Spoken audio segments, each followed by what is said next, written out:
இயேசு உங்களை நேசிக்கிறார். பிரியமானவர்களே, இந்த நாளில் ஆண்டவர் நம்மளோடு பேசும்படியே வேதத்திலிருந்து 2 வசனங்களை கூட வாசித்து ஆண்டவர் நம்மளோடு பேசுகிற வார்த்தைகளை நாம் கடைபிடிக்கக்கூடிய கற்றுக்கொள்ளக்கூடிய காரியத்தை பார்ப்போம்.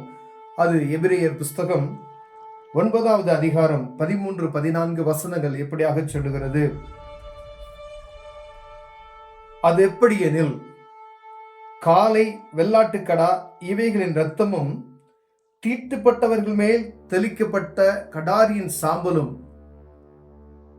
சரீர சுத்தி உண்டாகும்படி பரிசுத்தப்படுமானால் நித்திய ஆவியினாலே தம்மைத்தாமே பழுதற்ற பலியாக தேவனுக்கு ஒப்பு கொடுத்த கிறிஸ்துவுடைய இரத்தம் ஜீவனுள்ள தேவனுக்கு ஊழியம் செய்வதற்கு உங்கள் மனச்சாட்சியை செத்த கிரியைகளற சுத்திகரிப்பது எவ்வளவு நிச்சயம் என்று வேதம் எழுதியிருக்கிறது. பிரியமானவர்களே, பாருங்க, ஒரு மனிதனுடைய பாவத்தை மன்னிப்பதற்கு இரத்தம், வெள்ளாட்டுக்கிடாவுடைய இரத்தம், கடாரியின் சாம்பலும் சுத்திகரிக்கப்படும் என்று வேதம் சொல்லுகிறது. பழைய ஏற்பாட்டின் காலத்துல இந்த மாதிரிகளை செய்து வந்தார்கள்.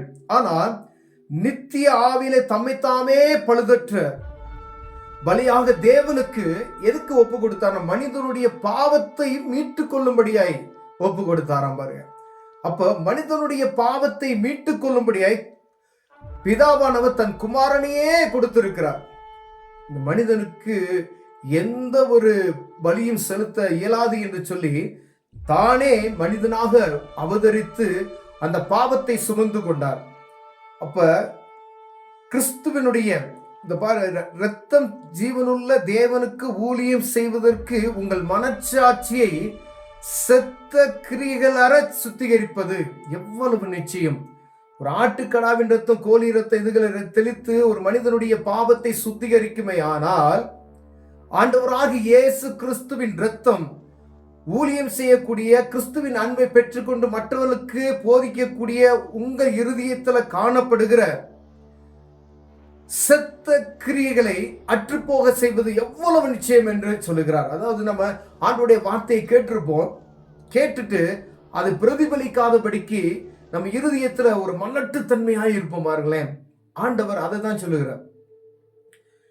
கிறிஸ்துவனுடைய இரத்தம் ஜீவனுள்ள தேவனுக்கு ஊழியம் செய்வதற்கு உங்கள் மனச்சாட்சியை செத்த கிரியைகள் அற சுத்திகரிப்பது எவ்வளவு நிச்சயம். அதாவது கிரியை இல்லாம இருக்கிறோம் பார்த்தீங்களா, அதாவது நல்ல செத்த கிரியைகள் வர, இந்த செத்த கிரியையை சுத்திகரிப்பு எவ்வளவு நிச்சயம் அப்படின்னு சொல்றாரு. நீங்க கிரியை எதுல இருக்குன்னா, ஆண்டவருடைய வார்த்தை, நீங்க ஊழியம் செய்கிறீங்க, ஊழியம் செய்யறீங்க அப்படின்னா இந்த கிறிஸ்துவின் அன்பை பற்றி பிறருக்கு சொல்லும்படியே ஆண்டவர் வாஞ்சுக. இயேசு கிறிஸ்துவின் ரத்தம் சகல பாவங்களை நீக்கி சுத்திகரிக்கும். ஆண்டவர் சொல்றாரு, அது அந்த கால வெள்ளாட்டுக்கடை இவைகளே ஒரு மனுஷனை சுத்திகரிக்குமானா வானத்தையும் பூமியும் படைத்த சர்வ வல்லமையுள்ள தேவன் சொந்த குமாரனை நமக்காக ஒப்பு கொடுத்திருக்கார். இது மனிதனுக்கு, ஒவ்வொரு உலகத்தில் இருக்கிற எல்லா மனுக்குலத்திற்கும் அவரை தன்னை ஜீவ பலியாக ஒப்பு கொடுத்திருக்கிறார். அதுல விசேஷமாய் ஊழியம் செய்வதற்கு தங்களை ஒப்பு கொடுத்த உங்களுடைய செத்த கிரியைகளை அற்றுப்போக செய்வதற்கு எவ்வளவு நிச்சயமாயிருக்கும் அப்படின்னு சொல்றாரு. அப்ப செத்த கிரியைகள் நமக்குள்ள இருந்து வெளியே போகணும்னா ஆண்டவருடைய ரத்தத்தினால நீங்க என்ன செய்யணும்?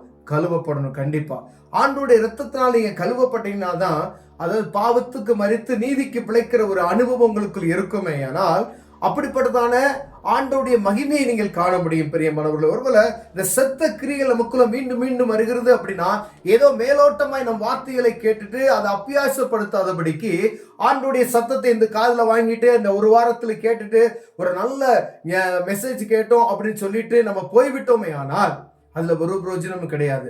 நமக்குள்ள ஒவ்வொரு நாளும் கிரியை செய்யும்படியே ஆண்டவர் வாஞ்சிக்கிறார். பிரியமானவர்களே, என்ன கிரியை நம்ம எதிர்பார்க்கிறோம்?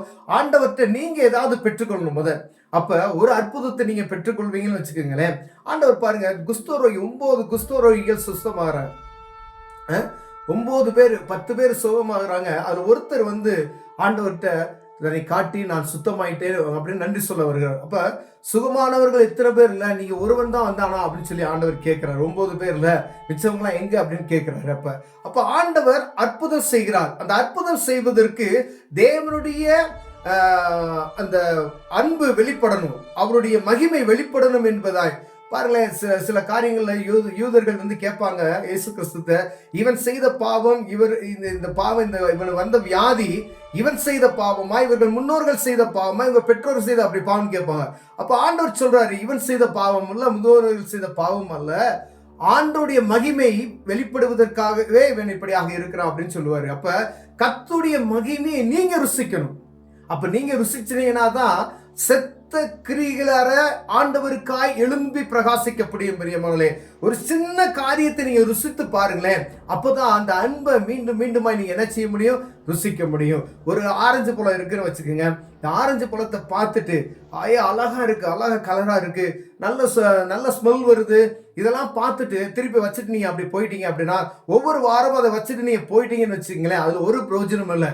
அந்த பலாச்சோலை, நீ அந்த ஆரஞ்சு பழத்தை நீங்க என்ன செய்யணும்? உரிச்சு ஒரு சுளையை நீங்கள் சாப்பிட்டீங்கன்னா அதனுடைய ருசி உங்களுக்கு தெரியும். அப்ப ஆரஞ்சு பழத்தை பார்ப்பது நிமித்தமாய் அதனுடைய ருசியை நம்ம அறிந்து கொள்ள முடியாது. அதே போலதான் இந்த இயேசு கிறிஸ்துவின் அன்பை நீங்க ருசிக்கணும் அப்படின்னு சொன்னா, நீங்க ஆண்டவருக்கு ஊழியம் செய்யும்படியாய் அவர் இரத்தத்தினாலே கழுவப்பட்டு அவருடைய நாமத்தை மகிமைப்படுத்த முடியாது, நமக்குள்ள காணப்படுகிற இந்த செத்த கிரிகள் வெளியே போகணும் அப்படின்னு சொன்னா அவரை நம்ம ருசிக்க வேண்டிய ஆண்டவர் அழைக்கிறார். பிரியமானவர்களே, அப்ப எவ்வளவு ஆண்டவர் நம்ம மேல் அன்பு வைத்திருக்கிறது நிமித்தமாய் மனிதனுடைய பாவத்தை மன்னிப்பதற்காக தன்னையே பலியாய் கொடுத்தார். முதல்ல நம்ம அறிஞ்சுக்கணும். ஆண்டவரை ஏற்றுக்கொண்ட ஒவ்வொருவரும் அதை நீங்க ருசிக்க ஆரம்பித்துட்டீங்கன்னா, சின்ன சின்ன காரியத்தை நீங்க ருசித்து பாருங்க. தேவ சமூகத்துல அமர்ந்து, ஆண்டவரே ஒரு சின்ன பலவீனம் தேவ சமூகத்துல கேளுங்க, ஒரு சின்ன தேவை தேவ சமூகத்துல கேளுங்க.